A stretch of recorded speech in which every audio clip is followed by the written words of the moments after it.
Boa noite. Está no ar o programa Entre Linhas. Na edição de hoje vamos tratar sobre o tema fotos íntimas divulgadas.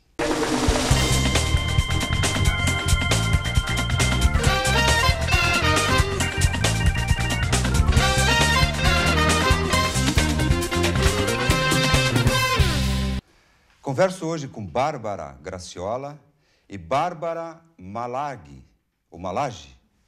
Ambas são integrantes do coletivo de mulheres da cidade de Encantado. Isso no primeiro bloco.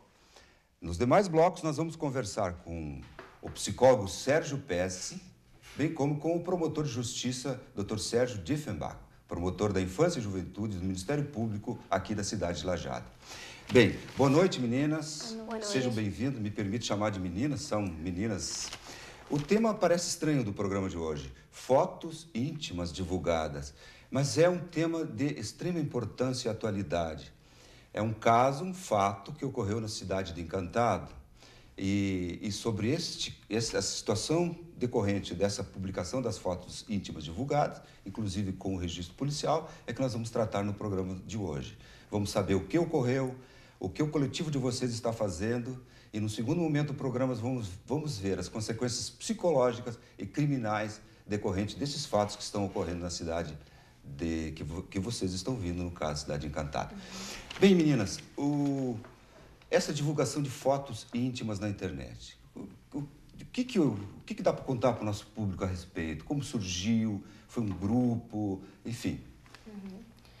Então, é muito comum, infelizmente, em todo o país, a divulgação dessas fotos, né? Elas vazam na internet.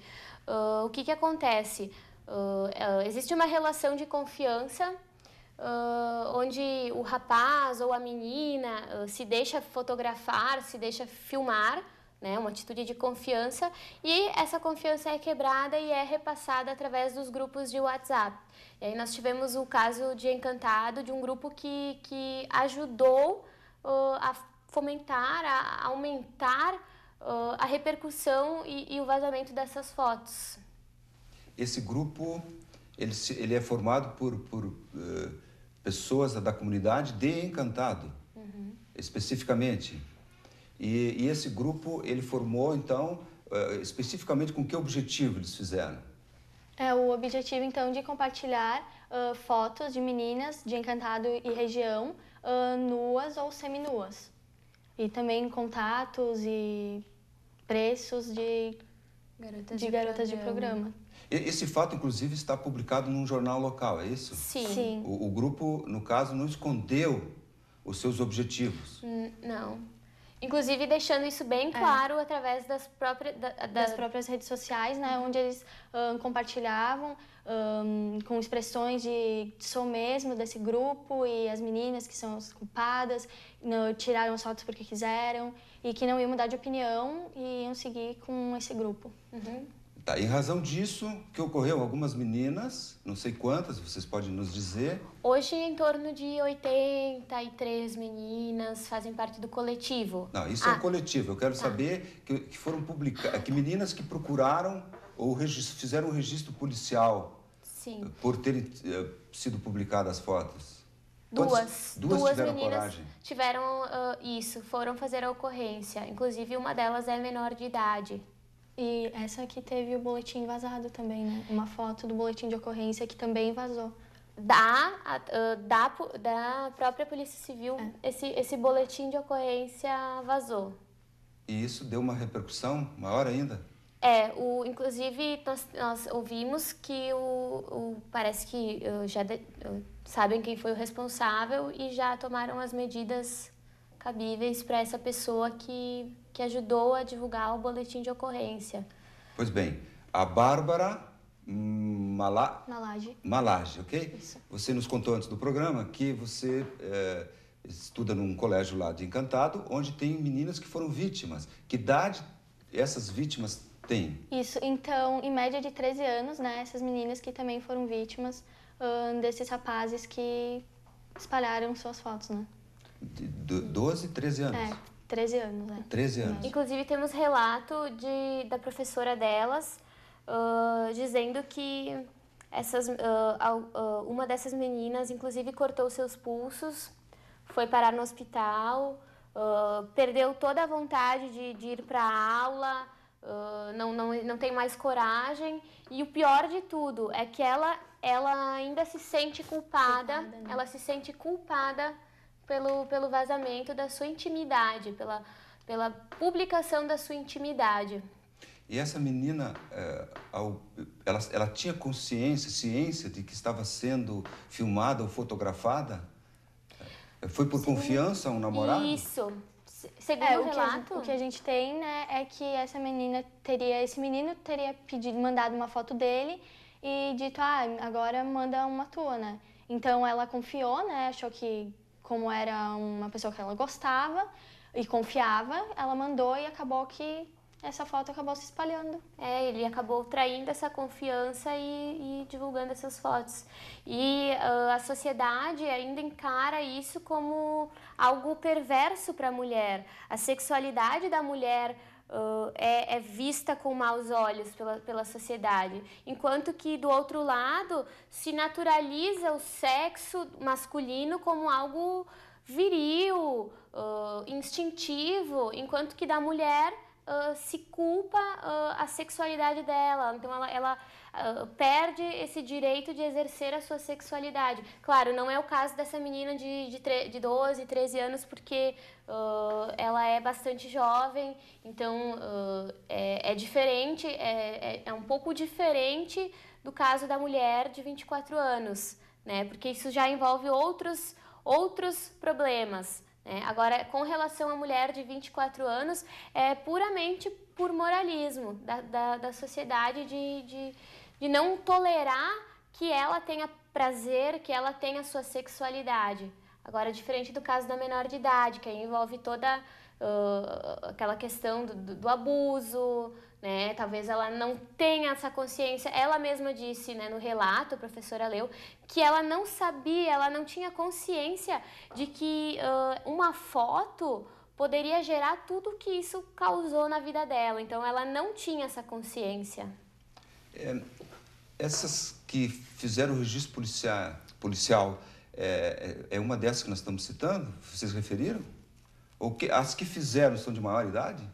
Uma delas sim, a outra não. É menor, Foram dois casos. mas não é essa que nós estamos nos referindo, não. Essa não chegou a fazer o registro. Não fez. Esse caso, inclusive, chegou até o grupo, através dessa professora, depois que o coletivo já estava mobilizado, né? Então, o coletivo de mulheres de Encantado e Vale do Taquari chamou a atenção de pessoas que já tinham passado por esses casos e se identificaram com a história da... E finalmente sentiram a vontade para compartilhar isso. Compartilhar. Bem, eu tentei levar ao nosso público os fatos que levaram a esse registro policial, essa situação de utilizar um grupo no WhatsApp para fazer tudo que fizeram lá. Pois bem, isso motivou a que vocês criassem, então, um coletivo de mulheres, que você já referiu, e vamos falar sobre ele agora.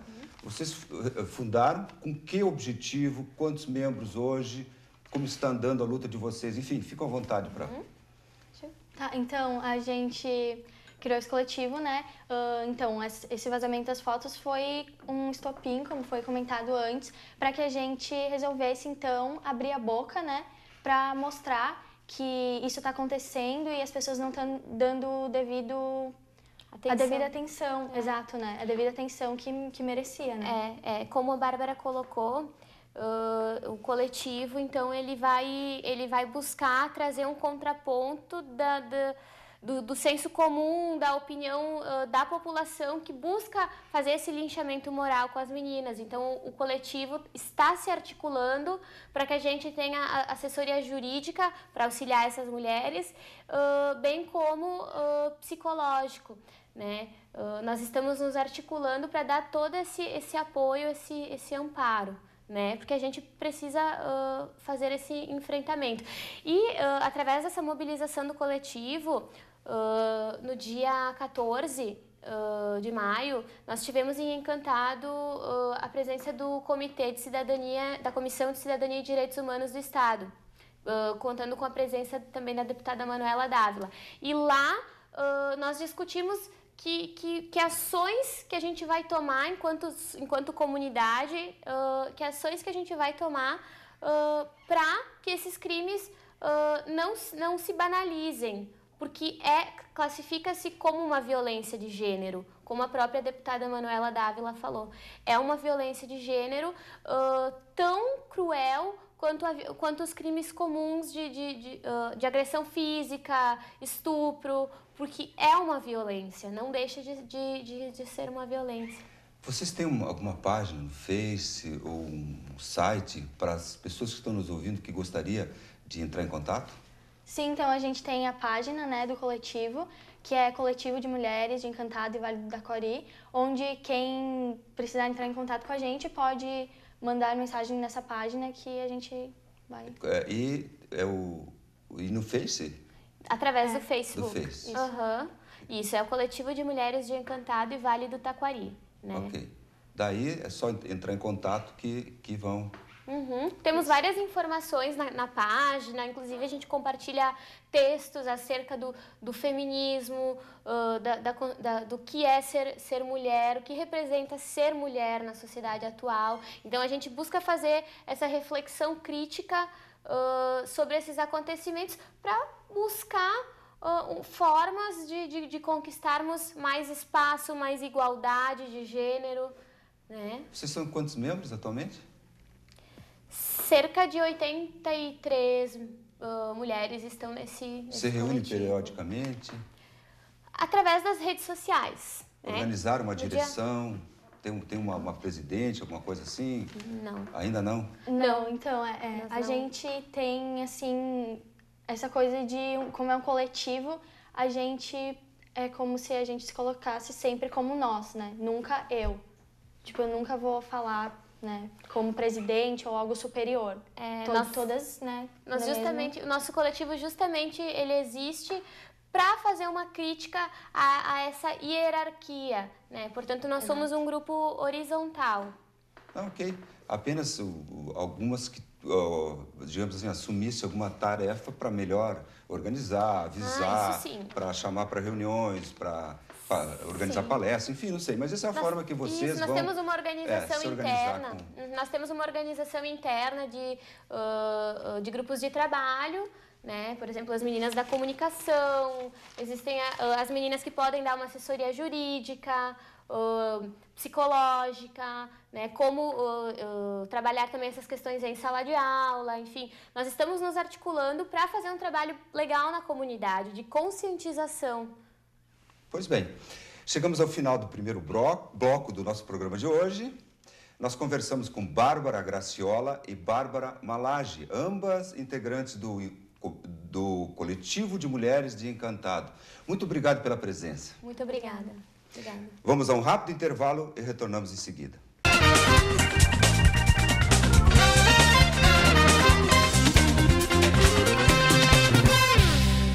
Estamos de volta com o programa Entre Linhas, agora no seu segundo bloco. E a partir deste momento estamos recebendo o psicólogo Sérgio Pesce e o Dr. Sérgio Diefenbach, promotor de Justiça da Infância e Juventude do Ministério Público aqui de Lajeado. Bem, o tema de hoje é fotos íntimas divulgadas. Boa noite, senhores. Sejam bem-vindos. Deixa eu fazer uma pequena introdução. Que no primeiro bloco nós ouvimos as Bárbaras, duas Bárbaras, meninas integrantes do coletivo de mulheres que foi formado na cidade de Encantado em razão da exposição de fotos íntimas de meninas e mulheres naquela cidade por um grupo de amigos que formaram, inclusive, um grupo no WhatsApp, o aplicativo WhatsApp. E interessante é que esse grupo tinha por objetivo divulgar fotos de meninas da cidade, cidades vizinhas, pornografia, enfim, divulgação, inclusive, de prostitutas ali, endereço, enfim. Bom, esse era o objetivo do grupo. Estou dizendo isso porque não só foi falado pelas meninas, como também está publicado num jornal lá daquela cidade. Ora, isso deu uma enorme repercussão, registros policial, e motivou a fundação desse coletivo lá pelas mulheres, as meninas e mulheres que a gente ouviu no primeiro bloco. Bem, mas isso psicólogo Sérgio Pesce, tem uma relação direta com a confiança que surge nas relações, principalmente entre os adolescentes. Eu sou pai de meninas, eu sei a confiança que elas depositam num namorado. Né? Hoje nós temos um instrumento que é a internet, as redes sociais, né? Que é diferente da minha adolescência e juventude. Hoje um fato que em poucos minutos ele pode ser divulgado a toda uma comunidade, a um país, a um mundo. Como ficam as relações hoje de confiança com toda essa modernidade que está aí envolvendo a juventude? Bem, Gerson, é típico da relação adolescente a busca de uma aproximação, de uma intimidade, como uma construção de confiança. Tu falaste que, bom, no teu tempo não haviam as redes, no meu também não. Quer dizer, a gente usava da palavra um com o outro para estabelecer essa confiança. Era a palavra falada, cara a cara. As relações de amizade perpassavam por a construção de laços de proximidade bom, ele é meu amigo, a ele eu posso confiar algumas coisas minhas e ele confia coisas dele para mim.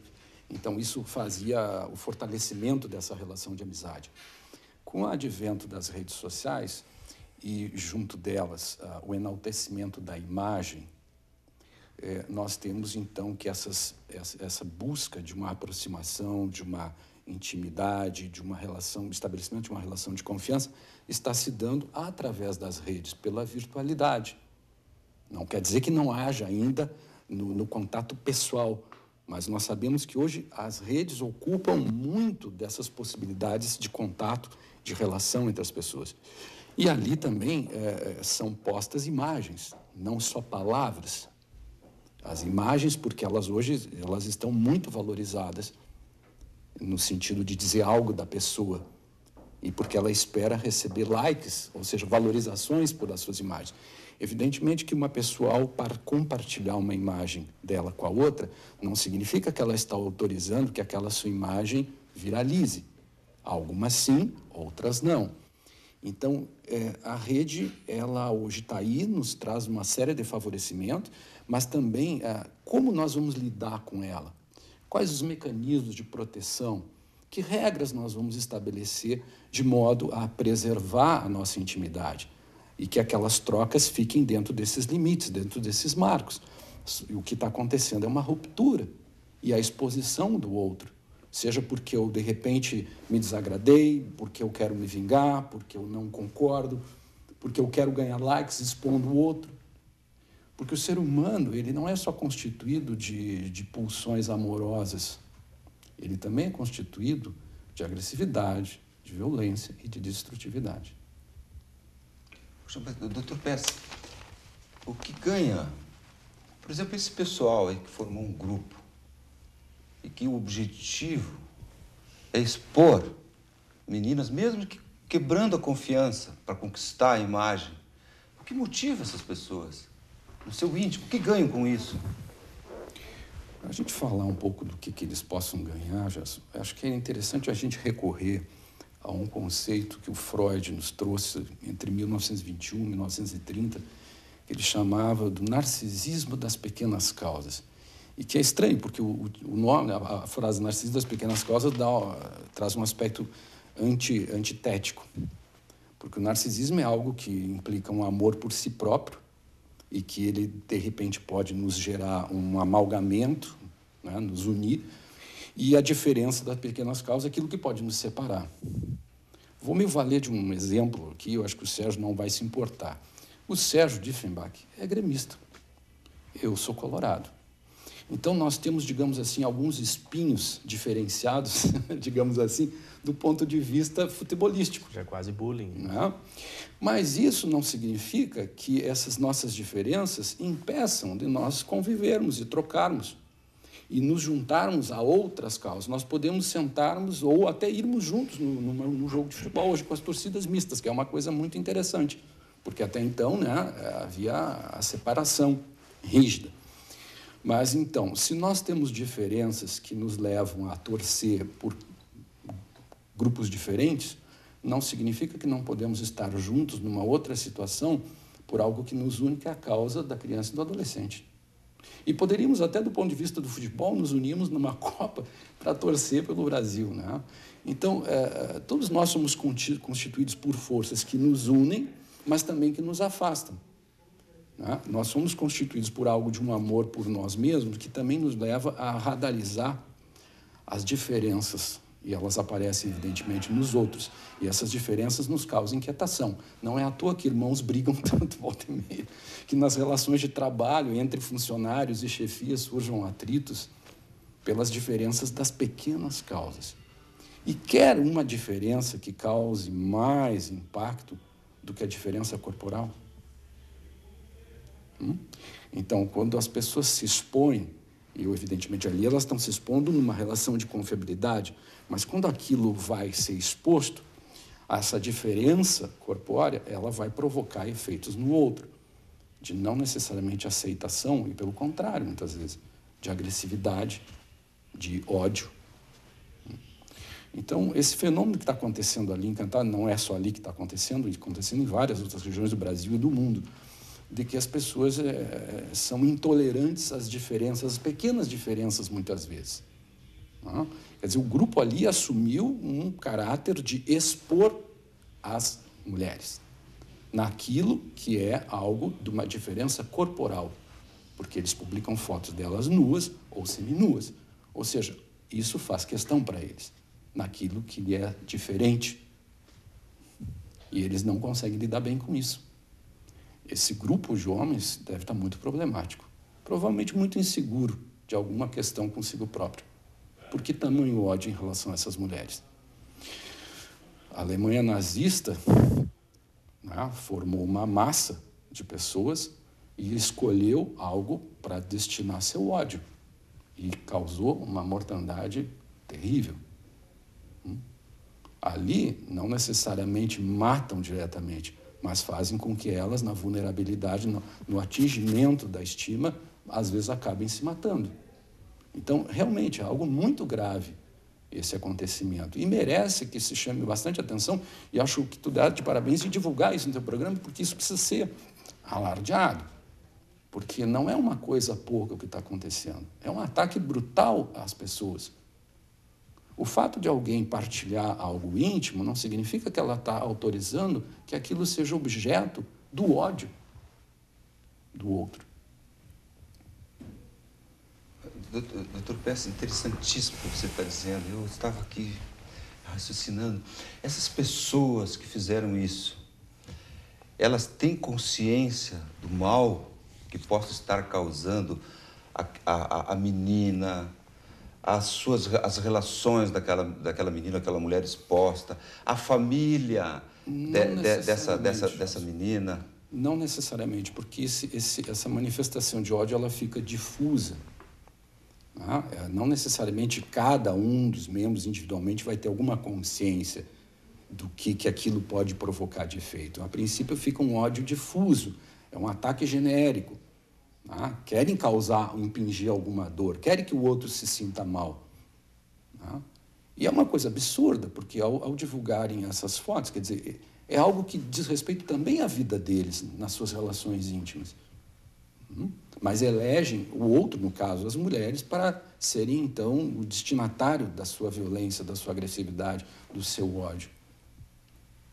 Veja bem. E é muito importante que eles fiquem sabendo do que isso acaba produzindo. Muitos alemães, na época do nazismo, depois vieram dizer que não sabiam dos campos de extermínio, não tinham consciência, propriamente, da extensão daquele mal. Esse foi o meu questionamento. Será que, com toda a informação que eles têm nas redes sociais, eles não teriam um mínimo de consciência para saber a extensão e a profundidade da agressão que estavam produzindo? Alguns provavelmente sim, mas não sei se todos. Até porque nós não sabemos a idade média de quem participava, a idade desses que participaram do grupo. Mas, enfim, imagina uma sociedade conservadora como é a da nossa região, com descendência de italianos e germanos, italianos em especial na Cidade Encantada. Imagina uma menina de 12, 13 anos, como aqui foi contada no bloco anterior, exposta a sua intimidade para todos e tem que contar para o pai. Ela opta pelo suicídio. Bem, senhores, nós chegamos no final de mais um bloco e no bloco anterior nós vamos ver as consequências criminais dessas divulgações de fotos íntimas das mulheres, como ocorreu no município de Encantado. Vamos a um rápido intervalo e retornamos em seguida.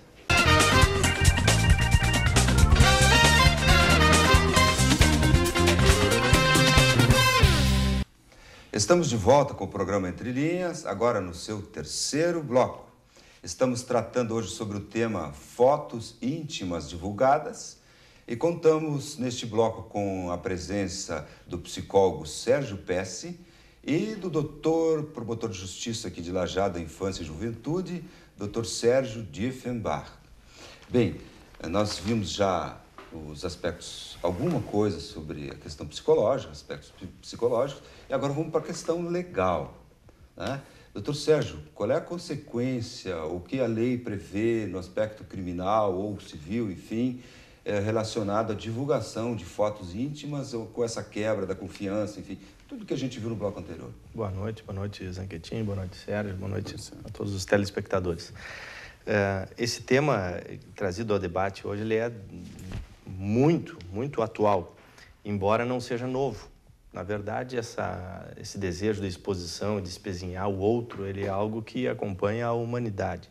O que mudam são os instrumentos e os mecanismos colocados à disposição do ser humano. Na verdade, se nós observarmos o andar desse próprio debate, nós vamos identificar ciências diferentes que se tocam. Por exemplo, a própria tecnologia, a eletrônica, a informática, criando a internet, a computação, as formas de comunicação, criou um mecanismo. O homem, que a psicologia tenta explicar a sua conduta, é que vai usar bem ou usar mal aquela ferramenta. E por fim, e somente por fim, e sempre é assim e deve ser assim, a ciência do direito, tentando regular socialmente essas relações e comportamentos humanos com as ferramentas de que ele dispõe. Eu lembro ainda no século passado, mas não tão distante, quando fatos semelhantes a esse aconteciam, mas não era pela internet, porque não havia internet. Algumas situações aconteceram em que alguém, querendo difamar o outro, obtinha fotografias reveladas nos estúdios, ou as fotografias próprias, e colocava em cartas anônimas embaixo das casas. Era uma forma muito semelhante de o que fazer, difamar ou tentar atacar a moral, o conceito, o interior daquela outra pessoa. Com a evolução, e aqui, para não sairmos do vale, nós tivemos a época dos e-mails. E isso não atinge... Hoje, nós estamos preponderantemente com adolescentes porque eles têm mais inteligência e rapidez para manejar aplicativos e novas ferramentas. Mas os e-mails, na época, quando não havia ainda Facebook, nem aplicativos como o WhatsApp, aqui, na nossa comunidade, houve um caso que foi muito rumoroso, em que o próprio esposo, em briga com a companheira, expôs as fotos íntimas dela por e-mail no local de trabalho da mulher, dizendo que aquilo era ela mantendo relações com outra pessoa. Então, já é uma evolução do uso de mecanismos. Agora, nós estamos enfrentando uma realidade mais avassaladora, que é a da instantaneidade. Isso se decorre daquela tecnologia, da máquina digital, do online, do tempo do check-in, da publicação na hora na internet, na facilidade da divulgação. Então, nessas relações que são quentes, são rápidas, essas relações de confiança, é muito rápido para que isso seja fotografado, seja registrado. Uma vez registrado, o que o homem vai fazer com aquilo? Pois bem, a partir de condutas absolutamente maléficas, de muitos danos, de muitas consequências negativas, o direito começa a regular essa matéria. Se obriga a criar leis. E algumas leis já estão criadas reprimindo esse tipo de conduta. Vamos citar basicamente duas. Uma delas conhecida como a Lei Carolina Dickmann, que não tem nada a ver com essa situação aqui. É diferente, é quando alguém invade o computador de outro, tá? Através de um programa específico, ele invade, ele quebra o sistema de segurança e furta informações ou fotografias que tem lá e faz uso indevido. Depois daquele episódio desta atriz, que por ser famosa permitiu que o fato viesse à tona, se criou uma lei transformando esta conduta de invadir o computador alheio num crime. Bem, neste fato da circulação, agora, esse que teria acontecido em Encantado, e eu não quero entrar, né, lá porque não é minha área territorial de ação, não conheço os autos, ficaria antiético conversar. Mas casos dessa natureza em que as pessoas obtêm fotografias da outra pessoa, não interessa se foi por chantagem, por amor, por casualidade, ele tem fotografias íntimas de outra pessoa. Se esta outra pessoa for adolescente ou criança, já há crime específico dentro do Estatuto da Criança e do Adolescente e, aliás, um artigo penal muito amplo. Veja bem, ele prevê que é crime não somente divulgar as fotos, possuir fotos de nudez ou de cena de sexo ou eróticas de criança ou adolescente, por si só é crime. Ou seja, eu tenho no meu celular, não passei para ninguém, mas eu não passei para ninguém. Isto por si só é crime. Outra coisa que as pessoas talvez não saibam é a história do anonimato. Iludem-se achando que podem estar anonimamente atrás de um computador. Hoje, a mesma tecnologia que cria o sistema, cria formas de investigar o sistema. E são absolutamente identificáveis as pessoas que manejam, seja o computador na sua casa, seja o laptop ou seja o smartphone.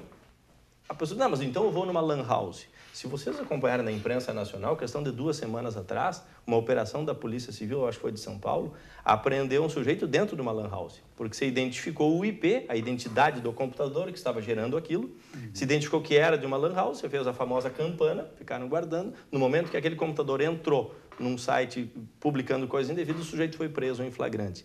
Então começa a haver repressão a essas condutas. E isso, sim, precisa o quê? Tecnologia de investigação, punição.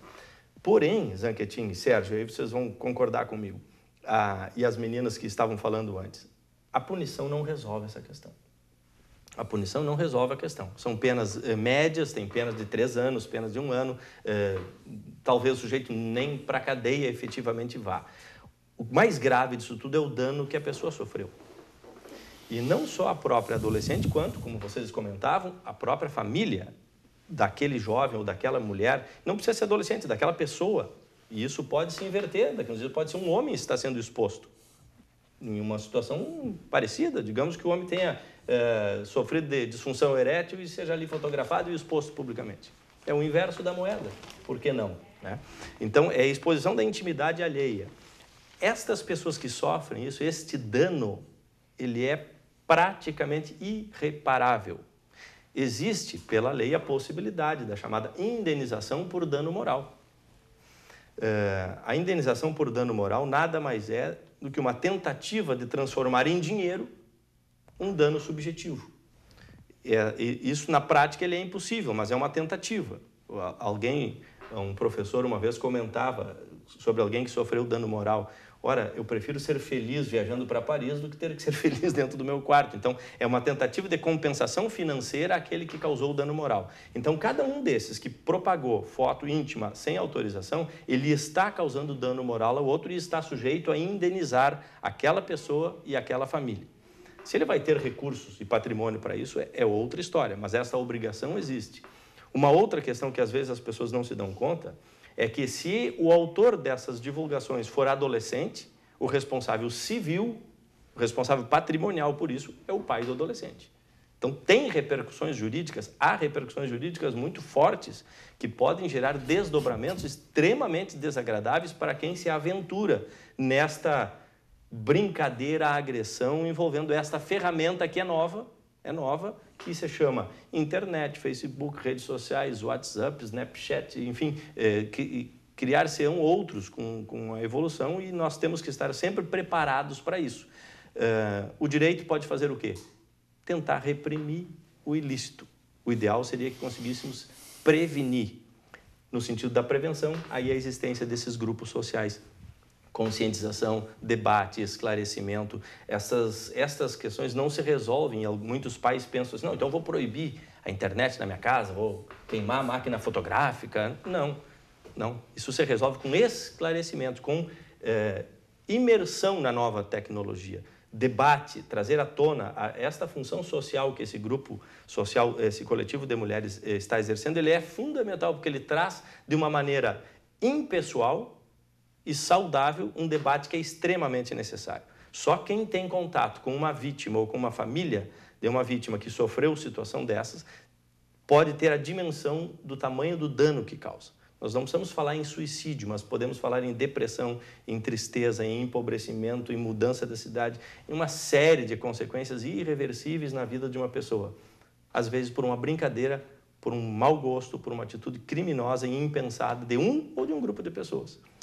Doutor Sérgio, a gente sabe que reprimir faz parte de educar. Infelizmente, na sociedade, o que eu digo é o seguinte, se não houvesse pena de eu ultrapassar uma sinaleira no vermelho ou de estacionar um lugar proibido, se não tivesse pena nenhuma, dificilmente iríamos cumprir só por uma questão moral e ética. Talvez esteja errado. Eu vi que o doutor Sérgio Pesce já fez enfim, até pode ter sido um comentário sobre a minha colocação, mas onde eu quero chegar? Eu quero chegar ao seguinte, esclarecer melhor para esta geração que está vindo aí de adolescentes, que os atos têm uma consequência, inclusive no mundo jurídico e no aspecto penal e no aspecto de reparação civil, de reparação econômica. Isso eu acho que a gente tem que deixar claro, porque muitas vezes eles tomam iniciativas. Eu vi, porque tive adolescentes, convivi com adolescentes, e que perguntavam, puxa, mas isso não é correto? Isso é ilegal fazer? Então, talvez pecamos nós pais, pecou a escola, mas nós podemos ter a oportunidade de esclarecer um pouquinho melhor agora as consequências. Por exemplo, deixar bem claro, o senhor falou que portar imagens de crianças e adolescentes já é crime. Em situação de nudez. De nudez, ou ok, claro, nas condições que o senhor colocou.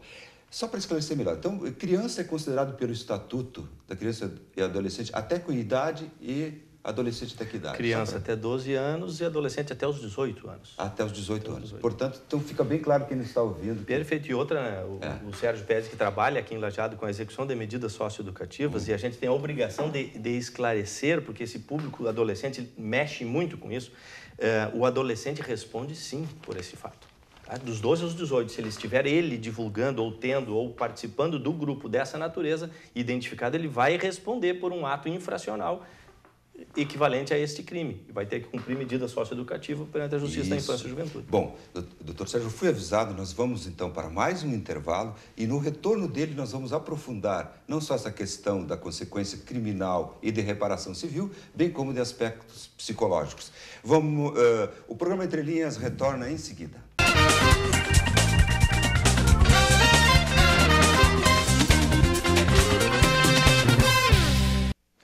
Estamos de volta com o programa Entre Linhas. Hoje estamos tratando sobre o tema Fotos íntimas divulgadas. E nesse bloco estamos contando com a presença do psicólogo Sérgio Pesce, bem como do promotor da Infância e Juventude do Ministério Público aqui de Lajeado, Dr. Sérgio Diefenbach. Dr. Sérgio Diefenbach, promotor de justiça. Eu estava falando no bloco anterior e lhe questionando a questão das consequências criminais e de reparação civil para quem provoca esses atos. Então, eu vou, para esclarecer bem lá quem está nos vendo. Um menor de 12 a 16 anos, a 18, desculpa, ele toma um smartphone e, numa relação de confiança com uma menina namorada, fotografa ela a sua nudez, filma, enfim, e divulga. Qual é a consequência criminal para este adolescente? Ele vai responder, primeiro vai sofrer um ato de investigação da autoridade policial, depois esse fato é encaminhado ao Ministério Público, vai ter uma audiência, talvez se acerte ali uma remissão, ou vai ao judiciário, onde ele vai ter que cumprir uma medida socioeducativa, que vão desde a advertência, a prestação de serviço à comunidade, liberdade assistida, e em casos de gravidade, isso normalmente quando há violência, internação também. Ou seja, ele responde por um ato infracional. Ok, perfeito. Agora, na questão, esse mesmo jovem, adolescente, que fotografou, filmou, enfim, divulgou. Lá para um grupo, nós estamos falando em tese, esquece o caso encantado. Divulgou. Também. Divulgou. Tem uma questão de reparação por dano moral. Ah, sim, dano moral. Ele é menor. Alguém vai pagar essa conta? Quem? Os pais. Ok, ficou bem claro, portanto. Agora de maior idade. Alguém que tem 18 anos ou mais toma um smartphone e faz o mesmo procedimento. Qual é a consequência para ele? Ele vai ser investigado no inquérito policial, vai encaminhar ao Ministério Público, ofereceremos a denúncia, ele vai responder um processo criminal, podendo ser punido criminalmente com a pena que varia de 3 ou 1 ano de reclusão. Ok, e além de que ele vai deixar de ser primário, se foi o primeiro crime, sem dúvida. E as consequências futuro para a vida dele. Isso é importante até deixar claro. Uma das penas aqui, que é de 3 anos, e depois tem outras penas de 1 ano de reclusão, são penas que não são tão baixas. Há muitos delitos aí que são com penas menores que essas. Então já ficou bem claro para quem está pensando em fazer isso aí. Agora, outra questão, outra pergunta. Aqueles que fazem parte do grupo, é um grupo fechado, privado, no WhatsApp, e esse membro, ou menor ou maior de idade, passou as fotos para lá e o grupo reproduz essas fotos fora do grupo, para outro grupo, para outras pessoas. Tem consequência criminal? É a mesma. Vejam bem, o artigo 241b do Estatuto, eu vou ler os 3 verbos para ver como ele é amplo. Adquirir, possuir ou armazenar por qualquer meio, fotografia, vídeo ou outra forma de registro que contenha cena de sexo explícito ou pornográfica envolvendo crianças ou adolescentes. Reclusão de 1 a 4 anos. Então, se ele recebe, se ele mantém ou se ele armazena, ele já está incorrendo no delito. E se ele divulga e oferece, mais ainda. Aí é mais grave ainda. Mais grave. Aí o 241A, oferecer, trocar, disponibilizar, transmitir, distribuir, publicar ou divulgar por qualquer meio, inclusive por sistema de informática ou telemático, fotografia, vídeo ou outro registro que contenha cena de sexo ou pornográfica envolvendo crianças ou adolescentes, a reclusão é de 3 a 6 anos. Então, bem claro. Aquele que divulga, ele tem uma pena bem mais alta, e aquele que recebe, que mantém e guarda, também é punido. Parecido com a corrupção ativa e a passiva, né? Perfeito. Isso era importante esclarecer. Nós temos um novo marco civil da internet. Então, ali está previsto que esses armazenadores, eu tenho uma certa dificuldade de falar... Os provedores, eles têm um prazo, né, doutor, para manter as imagens, e esse prazo pode ser ampliado a pedido do Ministério Público? Sim, eles têm algumas obrigações a partir do Marco Civil. Ele estabelece algumas obrigações aos provedores e aos organizadores desses sistemas, especialmente no sentido de viabilizar e possibilitar a produção de prova a respeito disso. De qualquer forma, foi muito importante, Zanquetito, ter tocado nesse assunto, e ao telespectador que eventualmente, poxa, mas expuseram a minha foto, como é que eu provo que isso foi exposto, né? Então, ainda um dos mecanismos que se disponibiliza no direito é a junção da tecnologia com o antigo, ou seja, por incrível que pareça, ir ao tabelião, fazer uma ata notarial em que o tabelião... Por que o tabelião? Quem é o tabelião? O tabelião é o oficial que tem a chamada fé pública.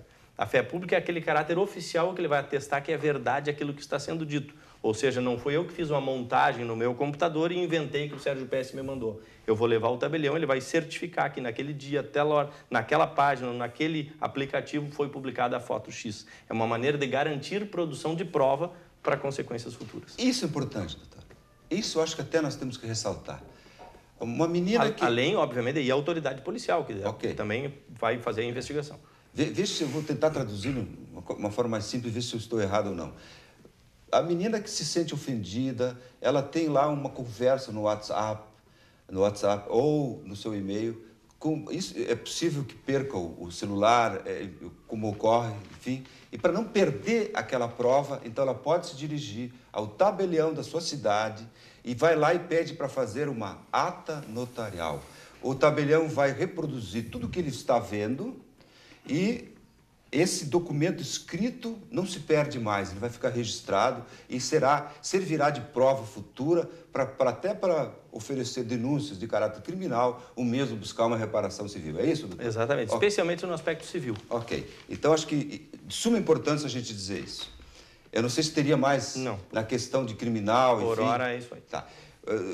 Doutor Sérgio Pesce, está aí quietinho, nos vendo. Antes eu vi que o senhor levantou a sobrancelha. Vamos retomar aquele ponto. Quando eu falei de que, será que sem pena? Puxa, eu fui um pouco radical? Por favor, me corrija, me teça uma crítica, não há problema algum. A questão é tu teres dito infelizmente, né? A educação se dá com repressão, sim. Isso não significa que reprimir se traduza por machucar alguém, ferir alguém. Embora lá pelas tantas dizer não para um filho pode provocar nele um desconforto, mas é necessário. A educação, ela implica em regramentos, em definições de lugares, em limites. E hoje parece que as pessoas ficam preocupadas em não poder fazer isso. E aí a coisa começa a desandar. O processo civilizatório só é possível se nós modularmos e reprimirmos algumas manifestações eróticas e as de hostilidade e violência. Senão, nós nos mataríamos ou iríamos para um incesto puro e simples. Cairíamos numa animalidade, talvez. Então, é próprio do processo civilizatório da humanização que precisemos conter algumas pulsões sexuais, como também as violentas, sob pena de não conseguirmos viver em comunidade. É claro que, ao longo do tempo, vão surgindo modulações, tanto no sentido do erotismo, como em relação à agressividade. Hoje, por exemplo, nós vemos que as redes estão possibilitando que as pessoas se manifestem agressivamente a largas. E aí vem a discussão, bom, como é que é isso? É uma novidade, porque parece que pondo ali, ninguém se responsabiliza, é terra de ninguém. Né? Quer dizer, a mulher, evidentemente, sempre teve sexualidade, foi negado, foi recusado, foi reprimido. E hoje, elas estão manifestando isso mais abertamente, é um direito que elas têm, de usufruir da sua vida sexual, mas ainda assim, parece que isso faz questão para algumas pessoas, no sentido de que não devem, não é possível, não é cabível. E aí, de repente, essa manifestação sexual delas, e ainda enquanto adolescentes, né, parece se tornar objeto da violência de alguns.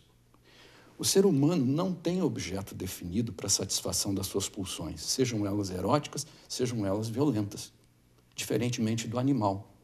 Nós somos desregrados e voltados para os inúmeros objetos de satisfação. Daí as relações homoafetivas, por exemplo, tão questionadas, mas, enfim, mais aceitas hoje socialmente, porque isso faz parte. E dentro das relações sexuais, as mais variadas possibilidades as pessoas buscam de satisfação, inclusive com algumas manifestações de dor, no caso do sadomasoquismo, por exemplo. As manifestações violentas, como é hoje tolerado? Como nós estabelecemos? O Estado pode exercer uma violência através dos sistemas de justiça. Isso está regrado. Outras manifestações de violência não são aceitas, não são toleradas. A questão das torcidas, como é que hoje está se lidando com isso para que elas possam se respeitar, se tolerar, conviver mutuamente, né? Sem que isso implique em uma eleger a outra como objeto do seu destino pulsional violento. E aí vai lá e massacra, ataca. Né? Então, quer dizer, quando um grupo de homens se coloca, e hoje, claro, as redes favorecem isso, que as pessoas se sintam convocadas a se manifestar, embora muitas vezes opinando de formas mais retrógradas, obtusas, elas se acham no direito de estar ali manifestando sua opinião. Mas elas têm que saber a que consequências tem o ato delas. A sua opinião, ou até se valer das imagens. Porque, como eu disse, a nossa sociedade hoje está imagética, mais do que nunca. E valer-se da imagem para colocar ali esse objeto de destino da sua pulsão violenta, aquelas mulheres. Então, elas são o destino da nossa violência. Isso precisa ser discutido, isso é muito importante que venha à baila. Muito importante que tenha surgido esse coletivo de mulheres e que ele possa agregar, inclusive, homens que se posicionem contrariamente à atitude desse grupo que colocou lá no Face, enfim, seja lá em que rede social, esse tipo de manifestação, que haja contraposição não só de mulheres, porque o direito delas se manifestarem sexualmente não pode ser diferente do dos homens. Não? Muito bem, senhores. Olha, infelizmente estamos chegando ao final do programa. Obviamente que nós não esgotamos o tema, mas eu tenho a impressão que nós conseguimos esclarecer muito sobre os fatos ocorridos na Cidade Encantada. Bem, nós hoje tratamos no programa sobre o tema fotos íntimas divulgadas, isso relacionado a um fato que ocorreu na Cidade de Encantado. Contamos com a presença no primeiro bloco de Bárbara Graciola e Bárbara Malage, ambas integrantes do coletivo de mulheres da Cidade de Encantado, e nos demais blocos com o psicólogo Sérgio Pesce, Sérgio e o promotor de Justiça da Infância e Juventude do Ministério Público, obviamente, aqui de Lajeado, Dr. Sérgio Dieffenbach. Eu quero dizer a vocês que vocês podem rever este programa e outros no youtube.com/TV Univates, programa Entre Linhas. Bem, muito obrigado pela presença dos senhores, obrigado por vocês estarem nos vendo e ouvindo, e até o próximo programa.